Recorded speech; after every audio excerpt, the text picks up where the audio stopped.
Trump को China ने जिस तरह बेइज्जत कर वापस भेजा, ईरान यूएस वॉर अब एक अलग ही रूप लेता जा रहा है। जहां अमेरिका के लोग ट्रम्प को इजराइल का गुलाम बुला रहे हैं, वहीं ट्रम्प ने जेनोसाइड किंग कहे जाने वाले नेतन्याहू से 30 मिनट तक लंबी बातचीत की। 28 फरवरी को युद्ध शुरू होने से लेकर अब तक ट्रम्प ईरान को लेकर अपने बयान सैकड़ों बार बदल चुका है। अब विश्व के दो सबसे संकी नेताओं की ये 30 मिनट की लंबी बातचीत क्या लेकर आने वाली है। नमस्कार, मैं हूँ ओजस्वी कौशिक और आप देख रहे हैं वन इंडिया हिंदी। बीते रविवार को हुई एक 30 मिनट की फोन कॉल ने पूरी दुनिया का ध्यान अपनी तरफ खींच लिया है। जो यूएस ईरान वॉर खत्म होता नजर आ रहा था, वो अब फिर से एक full scale all out war बनता जा रहा है। अमेरिका के प्रेसिडेंट डोनाल्ड ट्रंप और इजराइल के प्राइम मिनिस्टर बेंजामिन नेतन्याहू के बीच करीब आधे घंटे तक बात हुई और इस बातचीत के बाद मिडल ईस्ट में एक बार फिर से टेंशन बढ़ने की आशंका तेज हो गई है। सोर्सेज के मुताबिक इस कन्वर्सेशन का सबसे बड़ा मुद्दा था ईरान, लेकिन सवाल है कि आखिर इस फोन कॉल में ऐसी क्या बात हुई।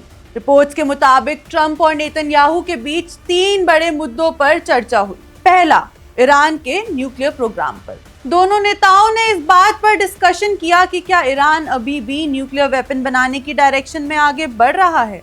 दूसरा, ईरान की डिले स्ट्रेटेजी पर।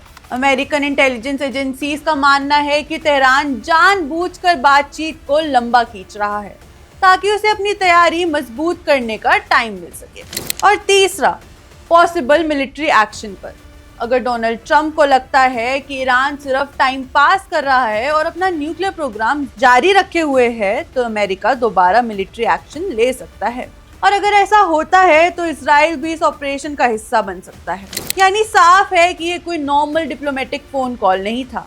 ये आने वाले दिनों की स्ट्रेटेजी तय करने वाली एक बहुत इंपॉर्टेंट बातचीत थी। हाल ही के संघर्ष के बाद फिलहाल अमेरिका, इजराइल और ईरान के बीच सीज फायर लागू है, लेकिन हालत अभी भी काफी नाजुक बनी हुई है। इस फोन कॉल के खत्म होते ही बेंजामिन नेतन्याहू सीधे सिक्योरिटी कैबिनेट मीटिंग में पहुंच गए और उधर व्हाइट हाउस ने भी जर्नलिस्ट को अचानक साउथ लॉन में बुला लिया। यही वजह है कि अब चर्चा तेज हो गई है कि क्या दोनों नेताओं ने कोई नई स्ट्रैटेजी फाइनल कर ली है।